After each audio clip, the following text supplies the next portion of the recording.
আল্লাহ মাফ করুক। সকাল সকাল একটা অ্যাক্সিডেন্ট দেখে দিনটা শুরু হইলো।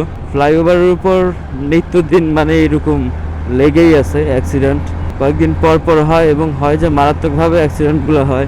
আমি তো ফোনে কথা বলছিলাম, আমি ভাবলাম যে রাস্তা মনে হয় জ্যাম, এই সময় তো জ্যাম থাকে। এখন দেখি এই সিএনজি উনি হচ্ছে নিয়ন্ত্রণ হারায় বাম পাশে লাগাই দিছে, যেটা আপনারা দেখতে পেলেন। পুরা মানে অবস্থা খারাপ। ওই যে দেখলেন যে মুরব্বী যিনি, উনি তো পুরাই তার কথাবার্তা বলার অবস্থায় নাই। আল্লাহ তাআলা হেফাজত করুক সবাইকে।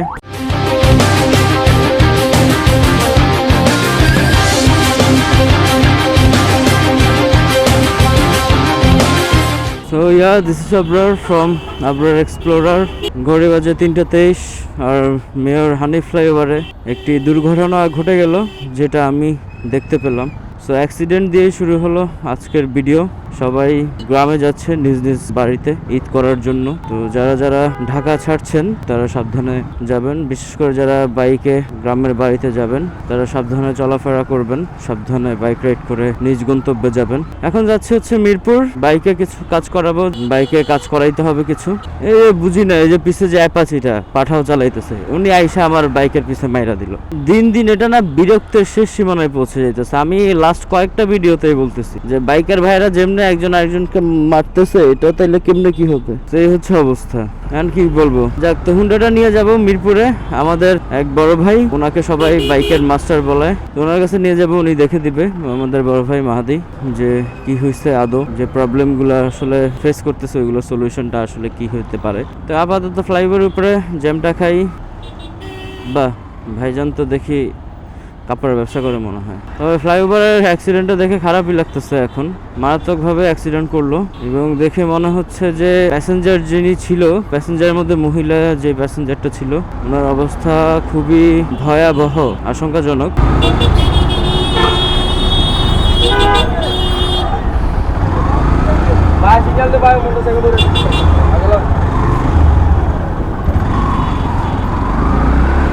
এই হচ্ছে অবস্থা। পুরো রাস্তা খালি রেখে দিয়া ডান থেকে বামে যাইতেছে।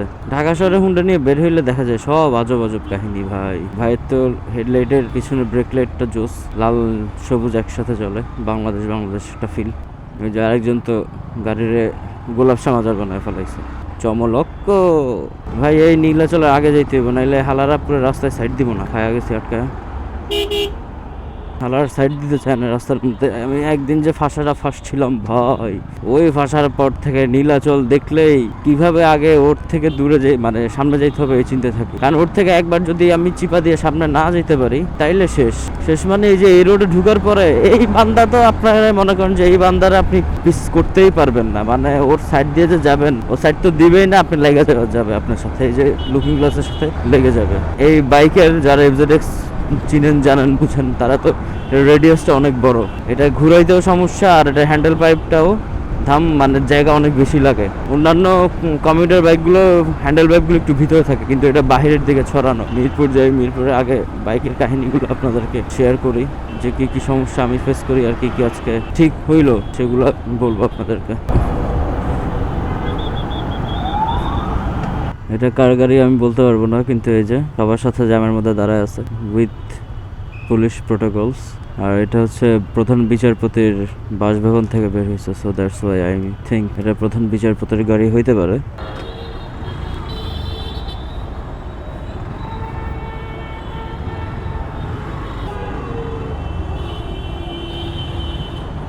সবাই দেখতেছে, হু ইজ দ্যাট গাই।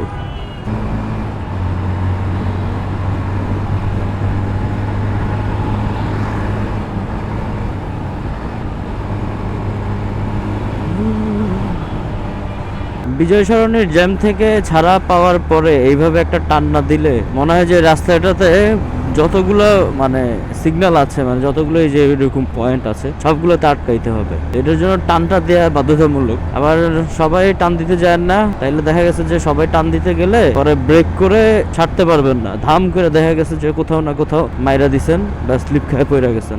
যাক, 4টা বাজে, ভাবছিলাম আরো দেরি হবে, 4টা বাজতেছে, আগারগাঁও চলে আসছে এখন। এই যে বাম পাশটা আটকে দিছে, এলা ঠেলাঠেলি করো কে কার আগে যাবা, ঠিক আছে। ঠেলাঠেলি করতে থাকো তোমরা। গিয়ার ফালাইলাম কিন্তু পড়লো না, নিউট্রাল হয়ে আছিল। টান দিতেছি, টান উঠতেছে না। এই যে মানে ক্রুশিয়াল সময়গুলোতে এরকম যে বিতলামিগুলা হয় আমার সাথে, তো বলেন কোথায় যাব?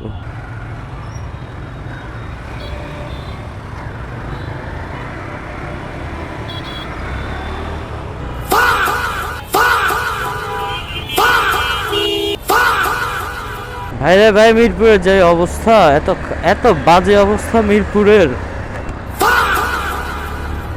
ওই যে ওই যে ওই যে ওই যে একটা মাইরে ফালাই দিছে, এই যে মাইরে ফালাই দিছে, কি একটা অবস্থা। মানে এই আওয়াজটা নরমালি করে না না, আপনারটা একটু সামনে পাশা পাশা দিয়েছে না, এরকম ঘুরতেছে এরকম মনে হয়। এরকম ফিল তো আমি হয় নাই। তো আমিও বললাম যে এরকম সমস্যা নাই, সেটা বেশি বেশি হয়, তারপরে তো মনে করা যায় মিস্ত্রি লাগে হয়। আগের কি আসলে তেল তো পাই করে বাইকটাকে ঠিক করতে গেছিলাম, কিন্তু ৬,০০০ টাকার কেনাকাটা করে চলে আসছি। মানে ঠিকও করছি, বাট কেনাকাটাও করলাম ৬,০০০ টাকার বাইকের জন্য। আসলে জিনিস দেখলেই খালি কিনতে মন চায়। কি কি কিনলাম সেটাও আপনাদেরকে দেখাবো ভিডিওর মধ্যে, অল্প একটু সময় নিয়ে দেখাই দিব। আর এখন ঘড়ি বাজে 10:30। এখন ফুয়েল নিব, আর ফুয়েল তো নিব এই যে ট্রাস্ট থেকেই। আজকে থেকে নাকি রেশনিং অফ করে দিছে, তো এখনো ওই যে সিরিয়াল দেখতে পাইতেছে। আমি বুঝলাম না তাইলে এত সিরিয়ালের কি হইলো। এই যে কত সিরিয়াল ভাই, কাজ কি তাইলে? যদি আসলে কি বলবো, মানে আজকে যদি বেশি সিরিয়াল দেখি আজকে আর নিবই না। দুধ এই যে দেখো,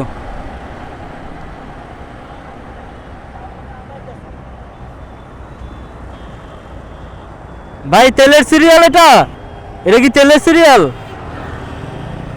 আজকে তো অনেক দূর থেকে দেখে যে তেলের জন্য লাইনে দাঁড়াইলাম। এটা হইলো কিছু? ওই দিন সামনে দাঁড়াইছিলাম তেলের লাইনে। 10:30টার সময় জাহাঙ্গীর গেটের এই যে ইউটার্ন যেটা হচ্ছে যে আগারগাঁওয়ের দিকে গেছে, এখানে এসে দাঁড়াইলাম।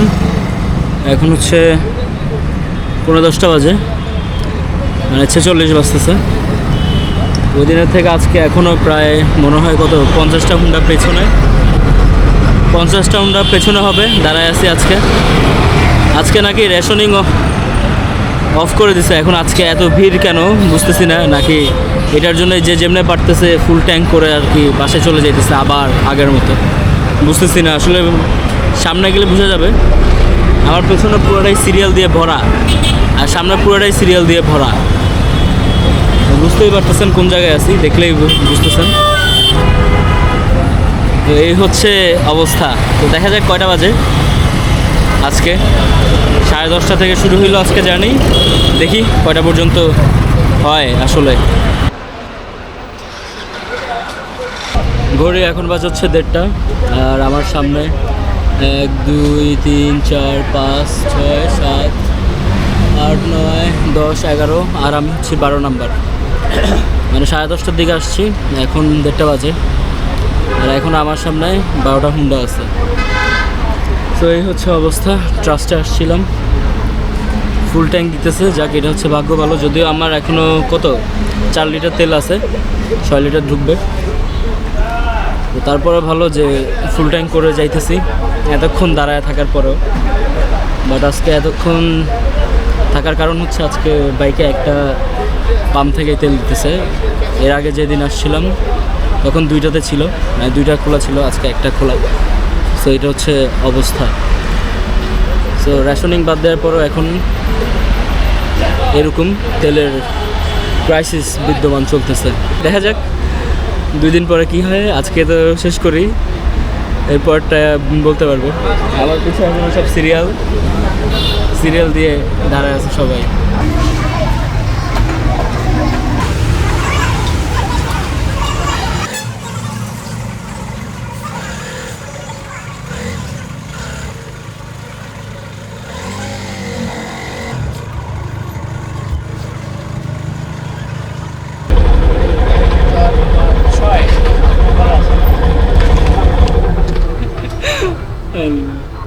ভাইরা এখানে গুনতেছে কয় নাম্বার সিরিয়াল চলে না চলে। যে এই ভাই এতক্ষণ গনার মধ্যে আসছিল, গুনতেছিল কয়টা বাইক আছে, কতক্ষণ লাগবে। কয়টা গাড়ি আছে, কয়টা হলো ভাই? হলো কয়টা আছে গাড়ি? এখন বাইক ওদিকে তো অভাব নাই, এদিকে কয়টা আছে? এদিকে তো আমি আছি 6 নম্বরে এখন। ওদিকে 6 নম্বর, ওদিকে আর কত এসে করছেন? হ্যাঁ, অবশেষে ভাই 3 ঘন্টা এখন পর্যন্ত দেয় নাই, কারণ হলো এখন পর্যন্ত কত জানা কি হয়।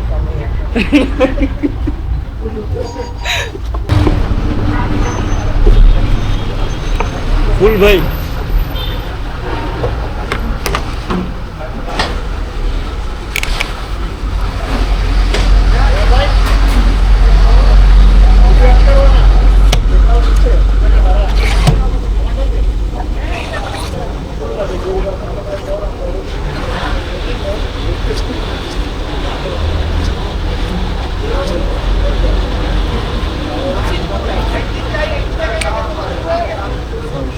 আর ঢুকবো তো মনে হয়,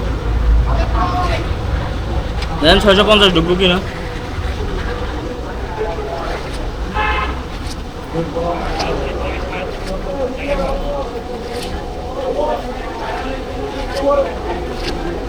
হয়ে গেছে।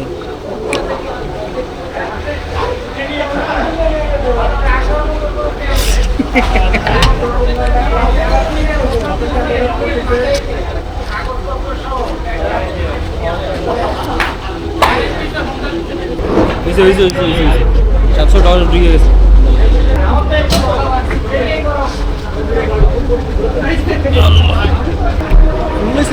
হ্যাঁ,